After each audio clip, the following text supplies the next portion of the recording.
Hello, नमस्कार sir. जैसा कि आप जानते हैं, अपने विद्यालय मार्क आईपीएस एकेडमी में हर महीने की अंतिम तारीख को पेरेंट्स मीटिंग होती है।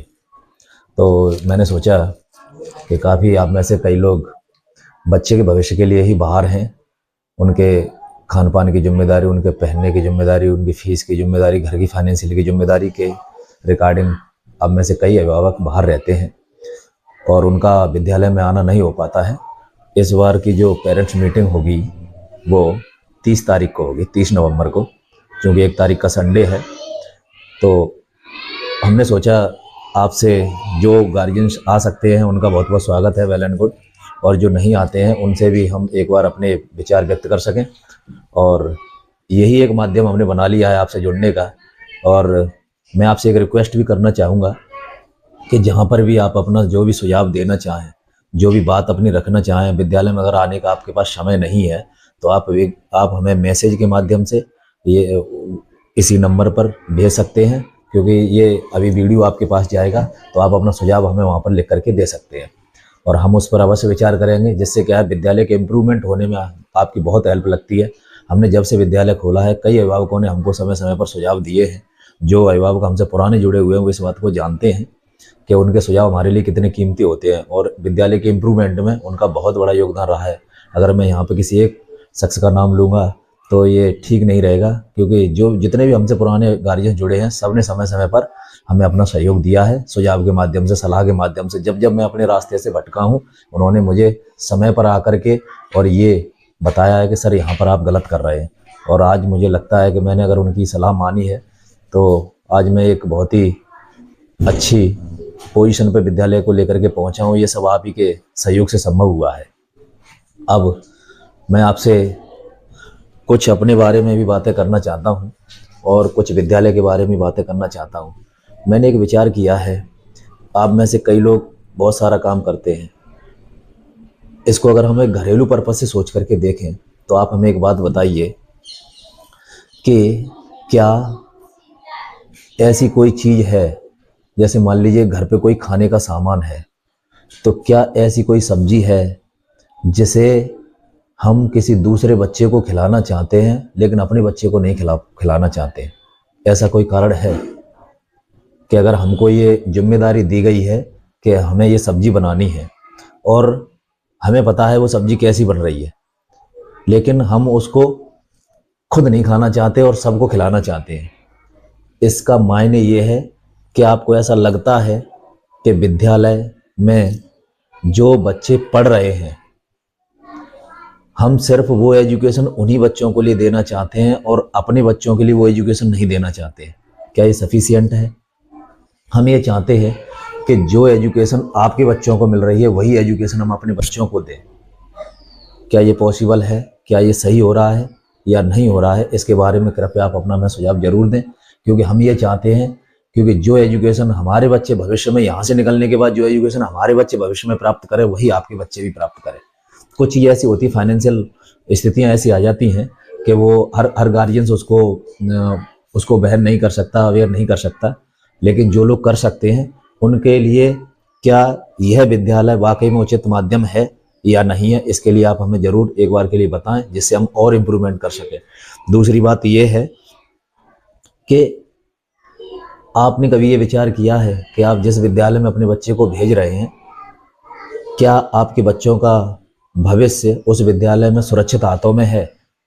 इसके लिए मैं आपसे एक एक करके चर्चा करना चाहता हूं। जैसे मेरा नाम जालंधर सिंह है, मैं एज ए डायरेक्टर में विद्यालय में काम कर रहा हूं। मेरा अगर वर्क एक्सपीरियंस देखा जाए तो मैंने जब से ग्रेजुएशन किया है तब से मैं इस लाइन में हूँ और यहीं मार्क आईपीएस एकेडमी को ही खोले हुए मुझे 12 से 13 साल होने को जा रहे हैं। इसी के साथ साथ हमारे साथ में जोगिंदर सर हैं। अच्छा, मेरी जो क्वालिफिकेशन है, मैं एमए इंग्लिश बीएड मेरा कंप्लीट है। मेरे साथ में जो प्रिंसिपल सर हैं, जोगिंदर सर हैं, उनका बीटीसी बीएड कंप्लीट है। मेरे जो धर्मेंद्र सर हैं उनका बीएड कंप्लीट है। सुशील भदौरिया एमए इंग्लिश कंप्लीट है। गजेंद्र सर बीएससी कंप्लीट हैं। ब्रजमोहन सर बीएससी कंप्लीट है। अवधेश सर बीएससी कंप्लीट हैं। इसी के साथ साथ जो हमारे यहाँ जो लेडीज स्टाफ में हैं, जैसे हम अपनी मिसेज की बात करें, ग्रेजुएशन कंप्लीट है, लगभग सारा स्टाफ अपने यहाँ ग्रेजुएशन कंप्लीट है। इस वर्ष जो 2-3 लड़कियां नई आई हैं उनको हमने एज ए सिखाने के तौर पे, आगे की तैयारी के तौर पे उनको रखा हुआ है, जहाँ से आपके बच्चों को जो छोटे क्लास का वर्क दिया जाता है, नर्सरी, LKG, UKG, उनको वो बच्चे हैंडल कर रहे हैं। तो अगर आपको लगता है कि हम लोगों के माध्यम से आपके बच्चों का भविष्य सुरक्षित हाथों में है, तब तो सर ठीक है। और अगर आपको लगता है कि नहीं सर अभी कुछ कमी है, तो आप उसके लिए हमें कृपया करके अपना सुझाव जरूर भेजें। दूसरी बात, अपने देश में सबसे बड़ी समस्या क्या है? क्योंकि जो बच्चा टॉपर है, स्कूल में टॉपर हो, क्लास का टॉपर हो, उसकी भी सफलता की गारंटी नहीं है। एजुकेशन सिस्टम इंडिया का इस तरीके का है कि टॉपर बच्चे की भी अपन सफलता की गारंटी नहीं लिख सकते। इसके लिए मैं आपको 1-2 एग्जाम्पल भी देना चाहूँगा। हमारे यहाँ एक लड़की है शैली तिवारी, जब से उसने तहसील में, ब्लॉक में, जिला लेवल पे काफ़ी स्तरों पे टॉप किया है, लेकिन वो सफलता की गारंटी नहीं है। और भी बच्चे हमारे पास, आर्यन है, उसने अभी मैट्रिक्स निकाला है, अंशुल है, मैट्रिक्स निकाला है, रॉली है, मैट्रिक्स निकाला है। ये वो बच्चे हैं, अभिनव है, तान्या है, और भी जो बच्चे हैं, राहुल है, सुखवीर है, बहुत सारे बच्चे हैं जिन्होंने अपने अपने समय पर काफ़ी, रंजीत है और अंकित है, काफ़ी बच्चे हैं जिन्होंने समय समय पर कई सारे एग्ज़ाम निकाले हैं। लेकिन क्या वो एग्ज़ाम निकालना सफलता की गारंटी है? इसके लिए हमें क्या करना चाहिए? क्योंकि अभी जब बच्चों को हम ऐसे ऐसे सपने दिखा देते हैं कि आप अगर इस तरीके से करेंगे तो ये हो जाएगा, इस तरीके से करेंगे तो ये हो जाएगा, क्या आप उसके लिए तैयार हैं? सबसे बड़ी बात, हम यहाँ से बच्चों को तैयार करके, मेरे साथ ये 2 केस हैं। मेरा आपसे बात करने का सबसे बड़ा कारण ये है कि मेरे साथ ऐसे 2 केस हैं। मेरे पास जो ब्रिलियंट माइंड है, मेरे पास जो ब्रिलियंट स्टूडेंट है, उनके अभिभावक उसको आगे भेजने के लिए रेडी नहीं है। एक तो फाइनेंशियल रेडी नहीं है, दूसरा सामाजिक बाध्यताएं उनके पास उसके लिए रेडी नहीं है। तो हमें क्या करना चाहिए?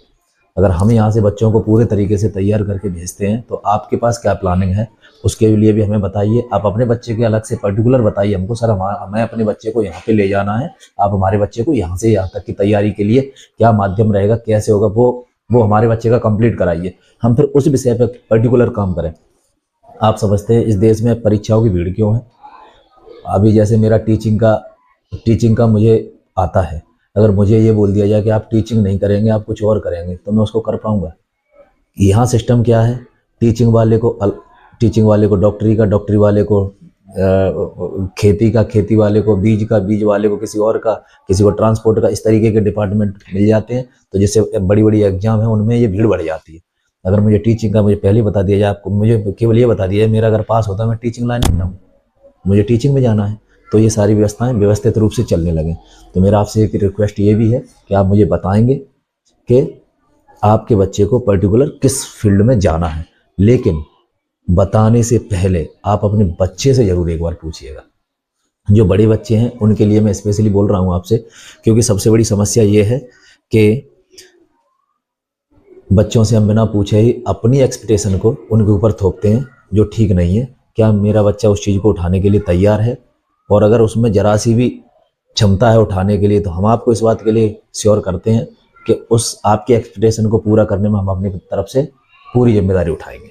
तीसरा है कि आप मानते हैं कि जो बच्चा वाकई में, आप मान लीजिए आपका ही बच्चा है, कि आप इस बात को मानते हैं अगर बच्चा आपका टॉप कर जाए तो वो सफल हो जाएगा?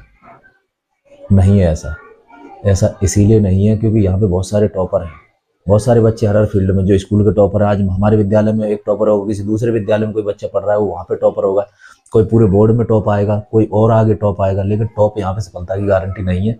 अपने बच्चे के अंदर स्किल देखिए, इसी के साथ साथ क्या स्किल है, और हमें भी इस बारे में अवेयर कीजिए, हमें भी इस बारे में सुझाव दीजिए कि सर हमारा बच्चा इस फील्ड में जाना चाहता है, तो और हम आपसे डिस्कस करेंगे कि आपके बच्चे के लिए बेहतर क्या कर सकते हैं। क्योंकि हमारा तो अब काम यही रह गया है कि हमें तो, अगर हमने अपने जीवन में अगर 2 बच्चों को भी सेट कर लिया, 2 बच्चों की लाइफ बना ली, तो हमने डिलीवर छोड़ दिया। हमारा तो ये मानना है। तीसरा ये है सर कि कभी आप उनके साथ बैठिए, उनसे उनकी ज़रूरतों के बारे में पूछिए, उनसे उनकी आगे की एक्सप्रेशन के बारे में पूछिए, उनके गोल के बारे में पूछिए, वो वाकई में क्या चाहते हैं, जिससे कि बच्चा डिप्रेशन का शिकार ना हो। और उम्मीद करते हैं हम जो भी अभिभावक यहाँ पर हैं, जो घर पे रह रहे हैं, जो थोड़ी बहुत दूर हैं, आप जरूर आएंगे पेरेंट्स मीटिंग में 30 तारीख को। और जो नहीं आ सकते हैं उनसे मुझे पूरी उम्मीद है कि आप हमें अपनी मैसेज के माध्यम से या हमें कॉल के माध्यम से ये जरूर बताएंगे कि सर हमारे लिए ये सही रहेगा, हमारे बच्चे के लिए सही रहेगा और हम आगे के लिए यहाँ तक तैयार हैं। धन्यवाद।